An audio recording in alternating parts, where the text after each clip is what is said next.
नमस्कार, मी Rajratna Jondhale. Top news मराठीमध्ये आपलं स्वागत. पुण्यात महायुतीच्या उमेदवाराच्या प्रचारार्थ पंतप्रधान नरेंद्र मोदी यांची जाहीर सभा पार पडली.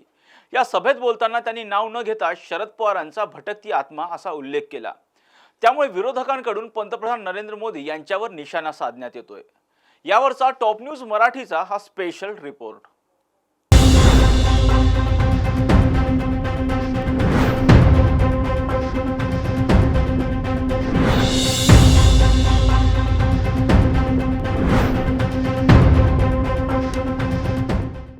लोकसभा निवडणुकीच्या अनुषंगाने भारताचे पंतप्रधान नरेंद्र मोदी हे महाराष्ट्राच्या प्रचार दौऱ्यावर आहेत.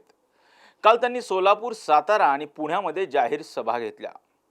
पुण्यात लोकसभेचे 4 मतदारसंघ येतात, ज्यात पुणे, मावळ, शिरूर आणि बारामती लोकसभा मतदारसंघ आहेत. या 4ही मतदारसंघातील महायुतीच्या उमेदवाराच्या प्रचारार्थ पंतप्रधान नरेंद्र मोदी यांनी पुण्यातील रेसकोर्स मैदानावर जाहीर सभा घेतली. या सभेत बोलताना पंतप्रधान नरेंद्र मोदी यांनी काँग्रेस आणि इंडिया आघाडीतील घटक पक्षावर जोरदार टीकास्त्र सोडलं. पंतप्रधान नरेंद्र मोदींनी काँग्रेसचे नेते राहुल गांधी यांच्यावर टीका करताना शहजादा हा शब्दप्रयोग करून शहजादाची नजर ही सर्वसामान्यांच्या कष्टाच्या पैशावर आहे अशी टीका केली.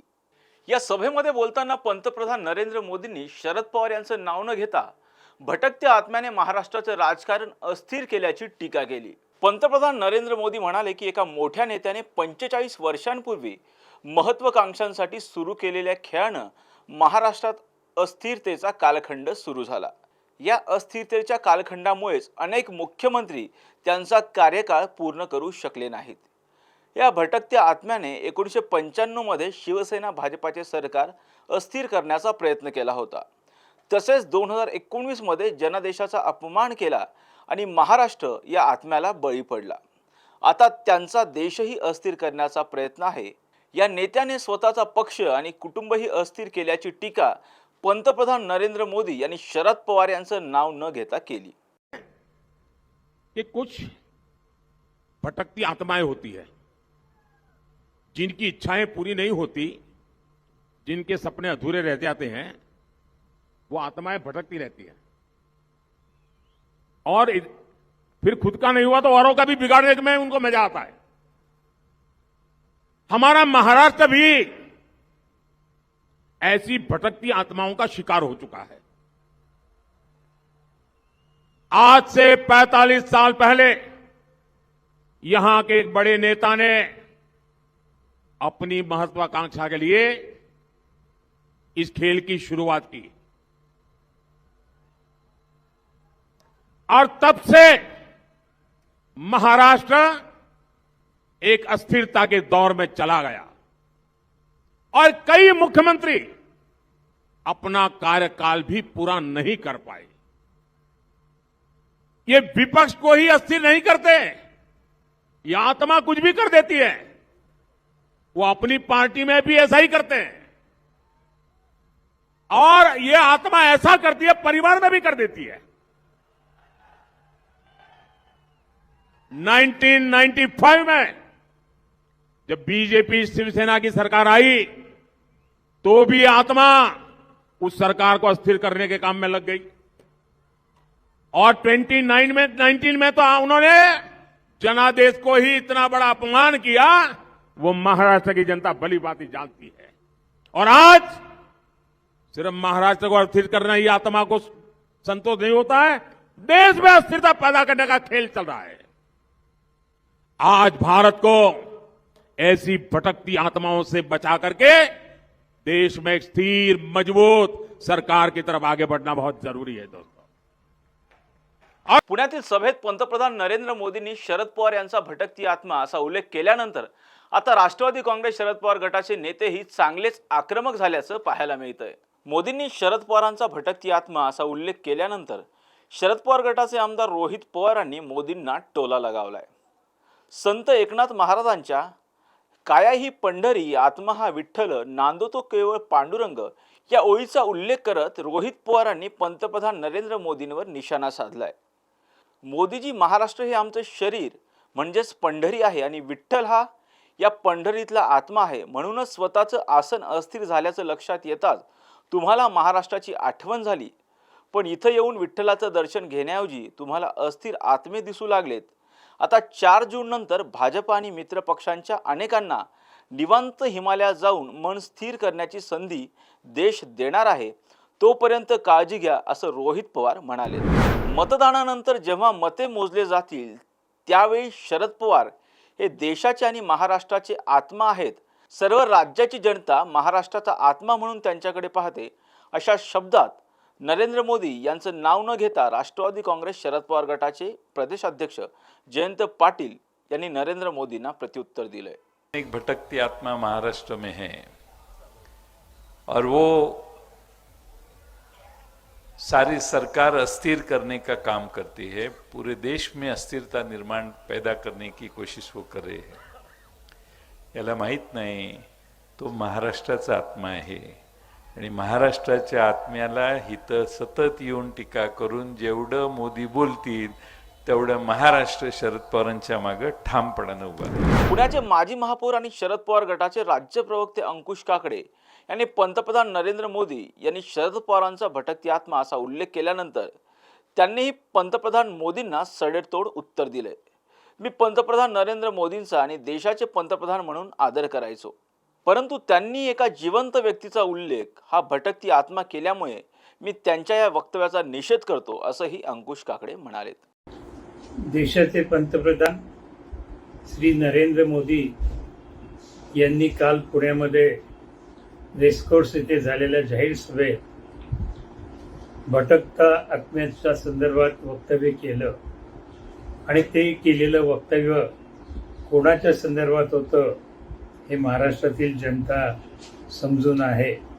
खरं म्हणलं तर मोदी साहेबांनी त्या ठिकाणी त्या व्यक्तीचं नाव घ्यायला काही हरकत नव्हतं, कारण जे संदर्भ दिले त्यावरून महाराष्ट्रातील जनतेला त्या व्यक्तीचं, पण जिवंत असणाऱ्या व्यक्तीला भटकते आत्मा म्हणणं हे कितपत योग्य आहे याचा देशाच्या पंतप्रधानांनी विचार करायला हवा होता.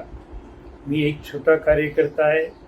पंतप्रधानांच्या बाबतीमध्ये मी वक्तव्य करणं योग्य आहे असं मला वाटत नाही, परंतु एक नागरिक म्हणून ज्यावेळेला मी पंतप्रधानांकडे पाहतो तेव्हा त्या पदाची गरिमा राखणारा पंतप्रधान माझ्या समोर येतो. पण नरेंद्रभाईंनी मात्र काल अशा पद्धतीने एका व्यक्तीच्या बाबतीमध्ये भटकती आत्मा म्हणून हे केलं हे योग्य नाही. माणूस गेल्यानंतर तो भटकता आत्मा होतो, पण जिवंत व्यक्तीच्या बाबतीमध्ये त्याला भटकता आत्मा म्हणणं हे योग्य नाही. एक नागरिक म्हणून मी नरेंद्र मोदी साहेबांच्या या वक्तव्याचा निषेध करतो. मला असं वाटतं की एक त्यांचं हेही वाक्य आहे की मी शरद पवारांच्या करंगळीला धरून राजकारण शिकलेलो आहे. मला राजकारणाचे धडे पवार साहेबांनी दिलेले आहेत. हे भर लाखोंच्या सभेमध्ये मोदीजीच बोललेले होते. आज ते जर असं बोलत असतील तर मला असं वाटतं की महाराष्ट्राच्या त्यांचा जो काही दौरा चालू आहे त्याच्यामध्ये त्यांचा रिपोर्ट 100% खात्रीदायक त्यांना मिळालेला असेल की आपलं काही खरं नाही, म्हणून त्यांच्या पायाखालची वाळू घसरलेली आहे म्हणून ते असं बोलतायत असं माझ्यासारख्याचं मत. महाराष्ट्रामध्ये ज्या वेळी शरद पवारांवर अशा पद्धतीचे टीका केलेली आहे, महाराष्ट्रातल्या जनतेने बऱ्यापैकी त्याला उत्तर दिलेलं आहे. या टीकेला कशा पद्धतीने महाराष्ट्राची जनता उत्तर देऊ शकते? मला असं वाटतं महाराष्ट्राची जनता ही इतकी सुजाण, जागरूक, समजदार अशा विचाराची आहे की जिथे आता मी यशवंतराव चव्हाणांच्या जन्मभूमीतून बोलतोय.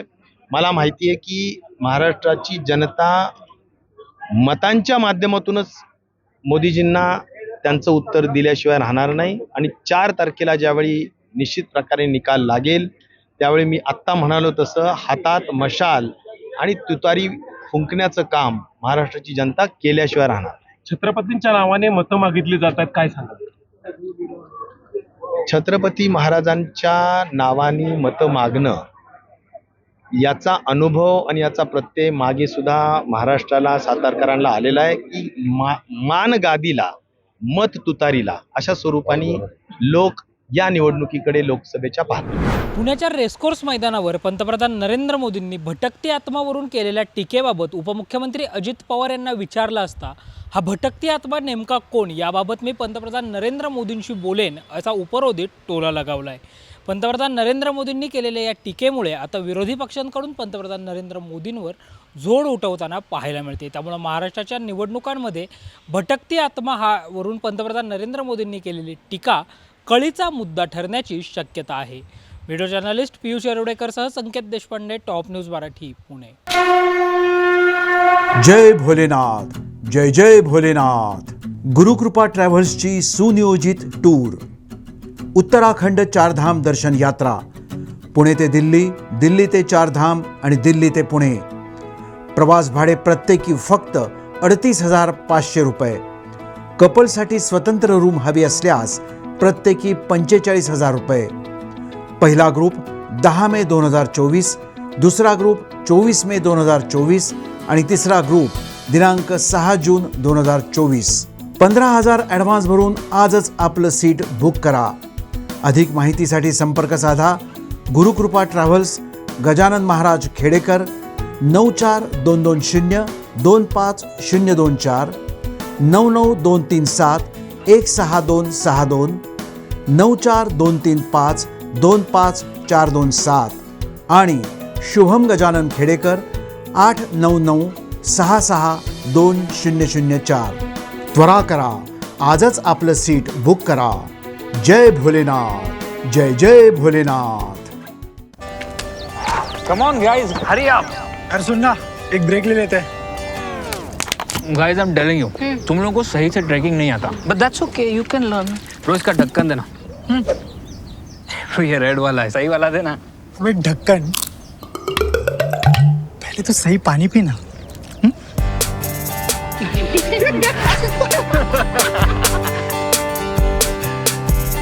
Manikchand Oxyrich, proudly Indian.